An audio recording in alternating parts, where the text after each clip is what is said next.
এরপরে আর একটা কথা যদি বলি, মহিলারা অখুশি হয়ে যাবে। আল্লাহ রাব্বুল আলামিন বলেন, ফানকিহু মা তাবা লাকুম মিনান নিসাই মাসনা ওয়া সুলাসা ওয়া রুবা। আল্লাহ পাক বলতেছেন তোমরা বিয়ে করো দুইটা, তিনটা, চারটা। প্রথমে আল্লাহ বলতেছেন মাসনা দুইটা, ওয়া সুলাসা তিনটা, ওয়া রুবা চারটা, ওয়া ইন খিফতুম আল্লা তা'দিলু ফাওয়াহিদাতা। কিন্তু যদি তুমি মনে করো যে তুমি ন্যায় বিচার করতে পারবে না, তাহলে একটা বিয়ে করো।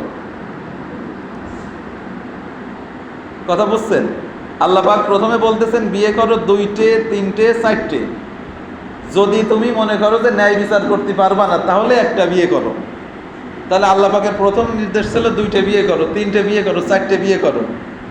যদি না পারো, তোমার শারীরিক, আর্থিক, মানসিক দিক দিয়ে না কুলায়, তাহলে তুমি একটা বিয়ে করো। এই কথাটা আপনি আজকে যা একটু বলে দেন যে ও মাইনে নেবে, আপনারে যদি পাত্তা মারবে। অথচ এইটা আল্লাহর হুকুম, আল্লাহর নির্দেশ। এই বিষয়টা কোনো মহিলা পছন্দ করতে পারে না। যদি কেউ বলে যে আল্লাহর সব পছন্দ হয়, শুধু এই আয়াতটা পছন্দ হয় না, ওই মহিলার ঈমান নেই।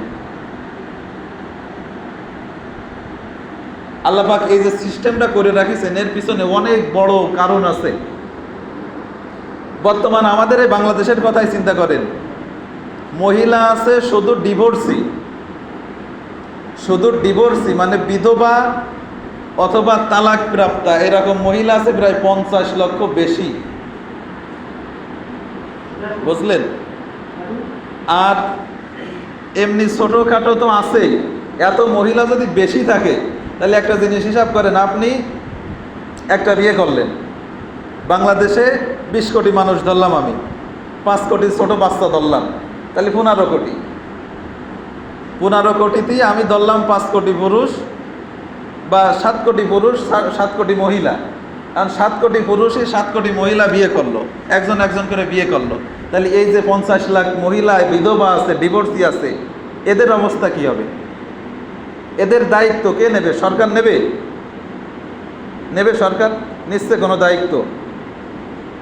তাহলে এই যে মহিলাগুলো স্বামী না পাওয়ার কারণে তারা যে খারাপ পথে চলে যাচ্ছে, জিনা ব্যভিচারের দিকে চলে যাচ্ছে, সমাজটা ধ্বংস করে দিচ্ছে, এই ব্যাপারে আপনাকে আমাকে খেয়াল রাখতে হবে। মহিলাদেরও এই ব্যাপারে উদার হওয়া লাগবে, যে ওই মহিলার জায়গায় যদি আজকে আপনি হতেন, তাহলে আপনার অবস্থা কী হতো? আপনি তো জিনা ব্যভিচারের সাথে জড়িয়ে পড়তেন। এজন্য আপনাকে আমাকে অবশ্যই সতর্ক থাকতে হবে। সৌদি আরব বা বিভিন্ন মুসলিম কান্ট্রির মেয়েরা তাদের স্বামীকে জোর করে দ্বিতীয় বিয়ে দেওয়ায়, কিন্তু আমাদের বাংলাদেশে এইটা হয় না।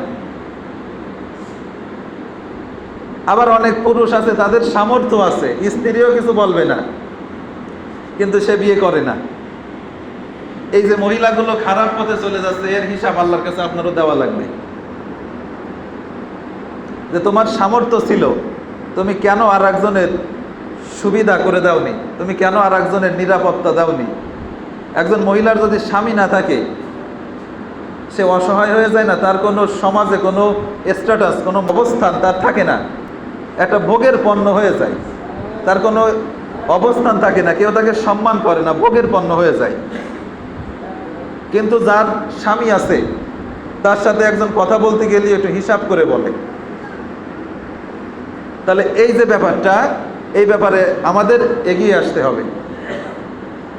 মহিলাদেরকে এরকম যারা আছে, আবার অনেক এরকম বিধবা ডিভোর্সি আছে, তারা আবার বউ থাকলে আসতে চায় না, এদেরও কপাল পোড়া।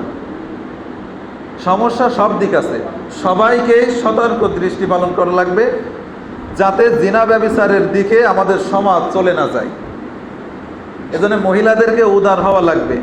আপনি যদি বলেন যে আল্লাহর সব আমার পছন্দ হয়, শুধু এই আয়াতটা অপছন্দ হয় না, আল্লাহ কেন একাধিক বিয়ের অনুমতি দিল, এই আয়াতটা আমার পছন্দ হয় না, যদি এই কোনো মহিলা বলে, ওই মহিলার ঈমান থাকবে না, কারণ সে আল্লাহর আয়াত অপছন্দ করলো। তাহলে একটু খুঁজে দেখেন যে আপনার বউও এই আয়াত অপছন্দ করে। আল্লাহ পাক হিসাব কিতাব করেই আয়াত দিয়েছেন, কারণ বর্তমান সময়ে মহিলাদের সংখ্যা অধিক, এছাড়াও শারীরিকভাবে মহিলাদের চেয়ে পুরুষের শক্তি সামর্থ্য বেশি। আল্লাহ পাক যে বিধানটা দিয়েছেন হিসাব কিতাব করেই দিয়েছেন, আমাদের জন্য ক্ষতি হবে এরকম কিছু আল্লাহ পাক দিতে পারেন? বিশ্বাস হয় আপনার? আপনি যেইটা মানবেন এইটা আপনার জন্য কল্যাণ বয়ে আনবে। দেখেন এরপরে আমাদের সমাজ কতটা অধপতনের দিক গেছে। কোনো ব্যক্তি যদি 2টা বিয়ে করে বা 3টা বিয়ে করে, 3টার তো প্রশ্নই আসে না, 2টা যদি কেউ বিয়ে করে, মানুষ বলবে এই বেটার চরিত্র খারাপ, মানুষ বলবে এর নিশ্চিত চরিত্র খারাপ, লুচ্চা, এই সমস্ত বলবে। অথচ ওই লোকটা যদি 10টা পরকিয়া করে বেড়ায়, কেউ কিছু বলতেছে না। মূলত বিয়ে জিনিসটা হালাল, সে 2টা বিয়ে করেছে, সেটা হালাল কাজ করেছে, আর 10টা 20টা পরকিয়া করতেছে, এটা হারাম কাজ, জেনার কাজ। তাহলে আমাদের সমাজ এতটা অধপতনের দিক গেছে, 10টা পরকিয়া, অথচ 2টা বিয়ে করলে তার অবস্থা খারাপ হয়ে যাচ্ছে। আর যদি কোনো ইমাম সাহেব করে বসে কোনো কায়দায় 2টা বিয়ে, তাহলে তো ইমাম সাহেবের খবর আছে, এলাকায় আর থার কায়দা নেই। তাহলে আমাদের সমাজটা নষ্টের কারণ আপনারাই। কেউ যদি 2টা বিয়ে করে, আমরা তার জন্য দোয়া করবো। আরো এটারে খারাপভাবে নেওয়ার কোনো কিছু নেই। আপনি যদি মনে করেন যে 2টা বিয়ে করেছে, ওর চরিত্রে সমস্যা আছে, আপনার ঈমান নেই, কারণ আপনি আল্লাহর এই আয়াত অবিশ্বাস করলেন, অপছন্দ করলেন, আপনার ঈমান থাকবে না। কারোর যদি 2টা বিয়ে করার সামর্থ্য থাকে, করে ফেলেন।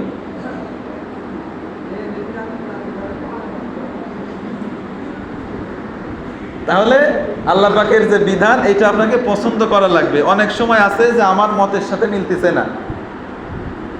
অনেকে আছে যে আল্লাহ পাক জিহাদের আয়াত দিয়েছেন প্রায় 1000, অনেকে বলে যে সব পছন্দ হয়, আল্লাহ পাকের এই জিহাদের আয়াত দেওয়ার দরকার কি?